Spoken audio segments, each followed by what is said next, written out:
Welcome back to Jay vs. Horror. I'm Jay Wall, and guys, today we're going to be doing something new. We're calling it Random Reviews. The channel has been growing and growing, guys, and we've decided to let the fans choose what films we're going to be reviewing. So every week we're going to take on a few of these choices. We posted in Jay vs. Horror on Facebook. We have a group there, about 26,500 people, and we got a lot of response. We got a huge list to go down, and we're going to cover these a few at a time each week. We will also want to encourage you guys here on YouTube to go ahead and leave your comments below. If there's a film you'd like to hear us review, let us know, and we'll try to work it into the mix as well. Now, let's get started. First up, we have Nightmares in a Damaged Brain, also simply known as Nightmare. It's a 1981 American slasher film written and directed by Romano Scavolini and starring Baird Stafford and Sharon Smith. Its plot follows a deranged man subject to a medical experiment who leaves his New York City psychiatric institute to murder his ex-wife and children in Florida. Nightmare gained instant notoriety among fans when it was banned in the UK as a video nasty. It was actually on the original 72 list, and its distributor was sentenced to 18 months in prison for refusing to edit even 1 second of the violent footage. The film also garnered controversy for claiming in its press material that Tom Savini had provided the effects for the film, which Savini vehemently denied. And I would say here that you can kind of tell the effects are pretty good, but they're not exactly on the Tom Savini level. The film starts off with a great gore scene as we meet George Tatum, who has been incarcerated in a psychiatric institution in New York City for many years after sexually mutilating and murdering a family in Brooklyn.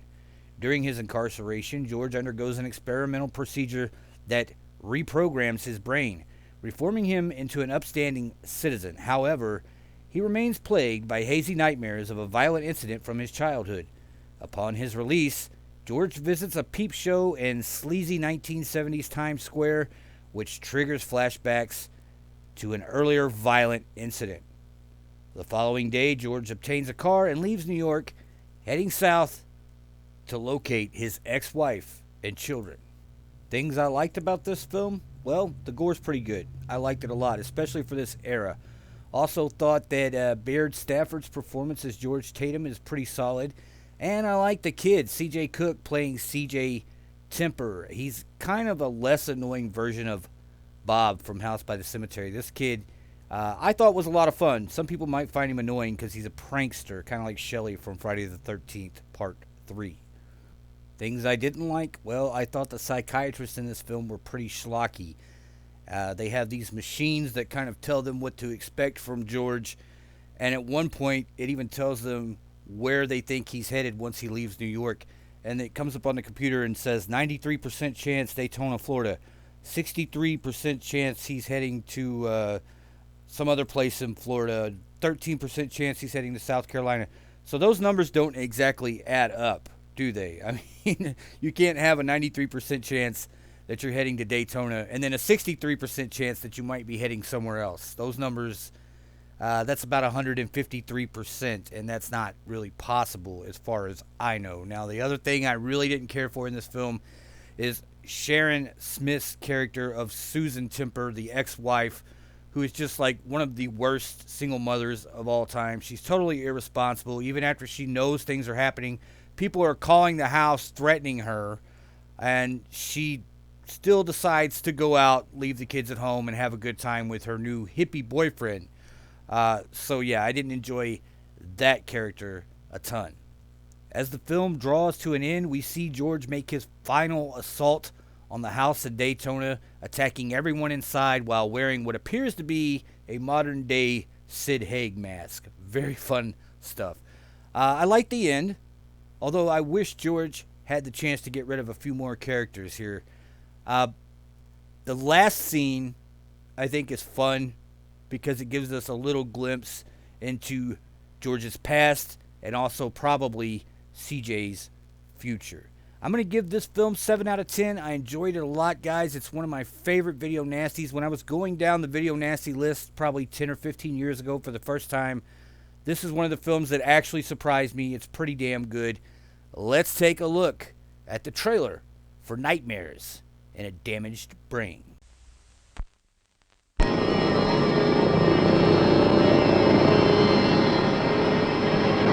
Prepare yourself for the most intensely shocking motion picture of our time. Nightmare, the motion picture everyone is talking about.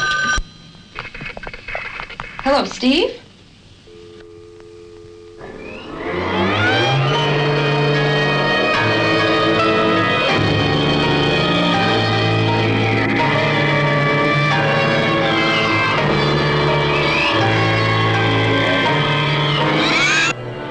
Who terrified you in Dawn of the Dead and Friday the 13th, special effects director Tom Savini. Now comes Nightmare. Kathy? Kathy?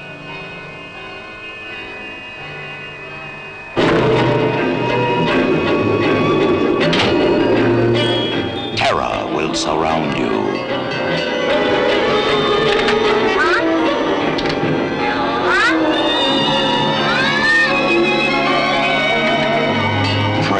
Survive the night. Nightmare. Scream, but no one can help you. Listen to me, George. It's only a dream, and dreams can't hurt you.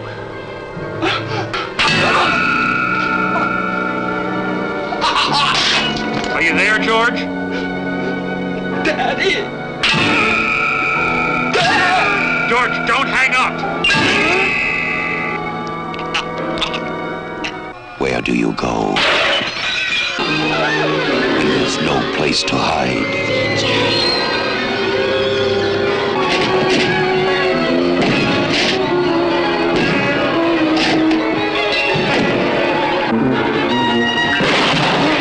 Nightmare.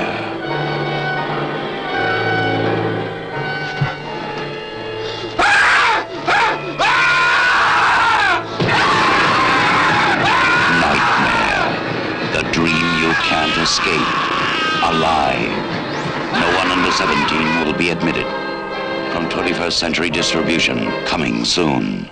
Our next pick comes from Thomas Norman, and he chose 2019's Child's Play. A reboot that I find gets a lot of undeserved hate. Film is written by Tyler Burton Smith and directed by Lars Klevberg. The film follows a family terrorized by a high-tech doll who becomes self-aware and subsequently murderous. The film stars the great Aubrey Plaza from Parks and Rec, Gabriel Bateman, Brian Tyree Henry, Tim Matheson, David Lewis, and of course, the wonderful Mark Hamill as the voice of Chucky.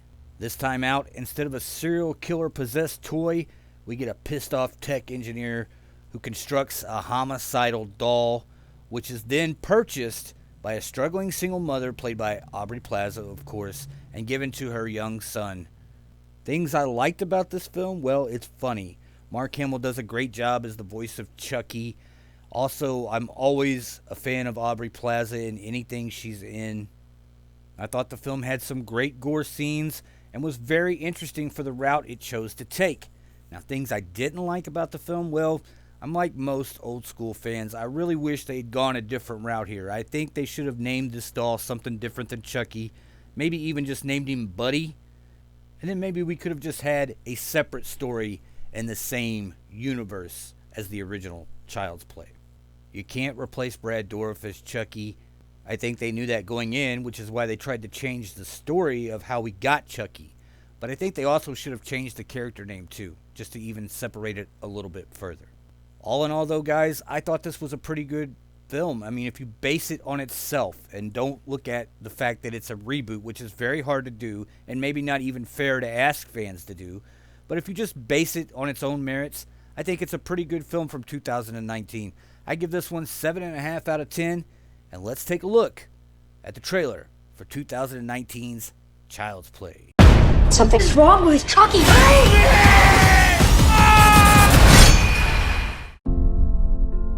Andy, I know This move has been really tough, but this was supposed to be a new start for us, remember? You said you were going to try to make new friends. Buddy can connect to and control all of your Caslin products and smart home devices. Introducing your new best friend.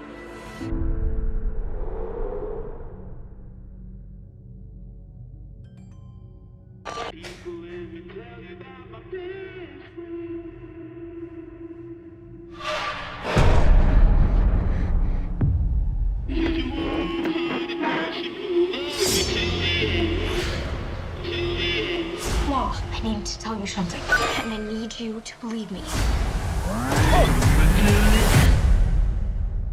I think Chucky did something.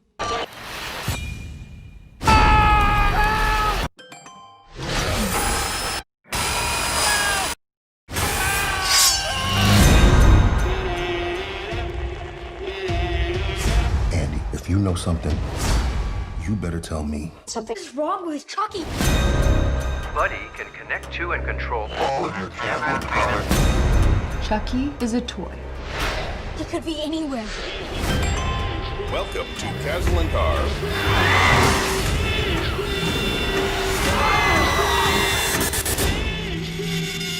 We have to stop him.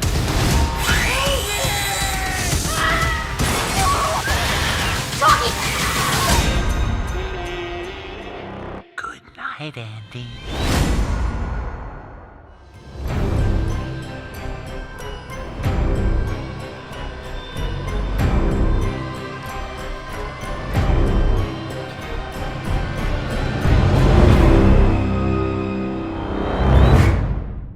Our final pick this episode comes from Jacob Frenette, and he chose 2018's Summer of '84, a Canadian horror mystery film directed by Francois Simard.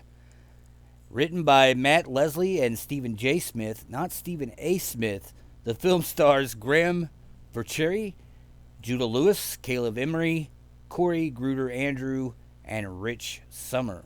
The film starts out showing us that over the course of a decade leading up to the summer of 1984, a total of 13 teenage boys have disappeared in Cape May, Oregon, but their disappearances have never been explained or connected. When a local newspaper receives an anonymous letter from someone claiming responsibility for the boys' murders, 15-year-old Davy Armstrong suspects that his neighbor, Wayne Mackey, a popular police officer in their own hometown, is the Cape May Slayer. Davy's friends, Dale, Curtis, and Tommy, reject his theory on account of Davy's reputation for conspiracy theories and weird urban legends. However, when a boy Davy had seen inside Mackey's house appears on the back of a milk carton days later, they agree to help him investigate. Things I liked about this film: I thought it was a solid mystery with great performances from all the kids in this film and even the adults. Things I didn't care for in the film, well, I felt like it relies a little too heavily on its nostalgia aspect. This is, of course, the era of Stranger Things, and there's a lot of films out there that tried to copy that formula. For me, this one kind of felt like it was trying to copy that formula. Also, it tends to meander a little bit through the middle of the film and slow down where it's just becoming about teenage angst and things like that, before it really picks up at the end and decides that it really does want to be a horror film. Now, to be fair, I did enjoy the ending, and I did not see that exact ending coming. I'm going to give this film a solid 7 out of 10, and I highly recommend it to people who love things, of course, like the show Stranger Things. So let's take a look at the trailer for Summer of '84. The sheriff's office reports they're likely looking for a white male. Preferred targets appear to be males aged 12 to 16. It's a serial killer. The Cape May Chronicle received a letter from an individual calling themselves the Cape May Slayer. There's a serial killer on the loose. What else could possibly be this exciting? Incoming titties. 12 o'clock. Guys, Nikki Kashuba. Scientifically the perfect woman. Huh. Better view of my room than I thought. Sweet dreams. Emergency meeting. Treehouse. Now. Mackie is the Cape May Slayer. Mackie's a cop with a sick reputation. Wasn't counting on us. That's blood. Davey, Hey. Guys, I'm freaking out, okay? Relax. You look like you're 30. It's gonna be fine. Now go. You're gonna get caught either by Mackie or your dad. I know I'm right about him. That doesn't prove anything. Are you with me? I don't want anything bad to happen to you. We're trying to save people. Yeah, well, you're not. Guys at the station are gonna love this. Just let it go. Sorry again that you're grounded. Let's see if I can get you out of this house. No hard feelings. You were wrong. You're wrong about everything.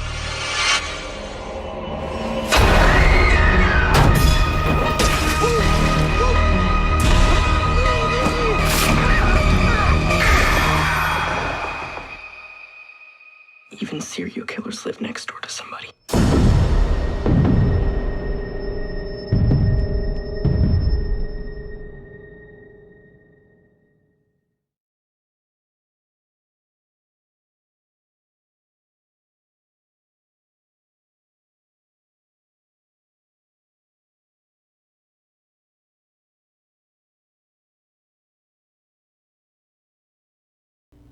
All right, guys and ghouls, that's all we've got for this episode of Random Reviews that horror fans choose. Now, don't forget to like and subscribe, guys, and leave us your comments below, your recommendations for films that you think we should take a look at, and I promise that we will try to get to every single one of them at some point. Guys, we'll talk to you the next time we got something worth talking about. Bye.